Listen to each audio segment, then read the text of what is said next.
دا هغه ظالمان گرفتار شو چې د کمې ټولو پښتنو ته انتظار و چې دا ظالمان به کله زموږ پولیس والا ته په لاس ورځي. الحمدلله بیګې گرفتار کړي وره ده. یوازینی دی چې د هغه زوی په دې کې مطلوب و اسفندیار هغه ورسره هم گرفتار دواړه چې کوم کسان مطلوب دواړه میل مجرمان دا پاتې وو په کې چې د پرنسپل کیزو دواړه ارشت الحمدلله.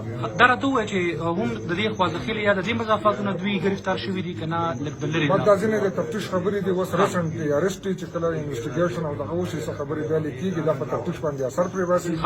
انشاءالله هر شی به ستاسو سره موږ وختاً په اوپن شیر کوو. ډیره زیاته د خوشحالۍ خبره ده چې په دې سار وختي کې تاسو ته چې دا کم تصویران ښکاري دا هغه ظالمان دي چې د کم د وجې د دنیا مندرسې بدلامې شوې، چې د کم د وجې زمونږ علماء کرام بدلام شو.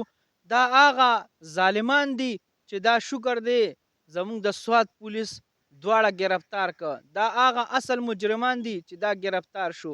دا واقعه به تاسو اوریدلی چې په سوات کې ډیر زیات یو ظلم شوی، د ظلم یو انتها وه چې دې ظالمانو یو ماشوم فرحان الک ډیر زیات په بې دردۍ سره شهید کړی و، په وانو وانو یې د هغه نه ساه ایستې وه.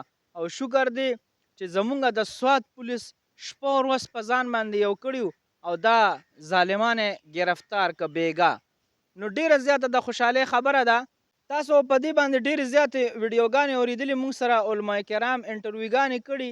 د هغوی دا یو رایه وه، د هغوی یو دا یو سوال و چې دی څنګه د فرحان ماشوم شهید کړی دی، په دغه طریقې باندې دی قتل کول غواړي.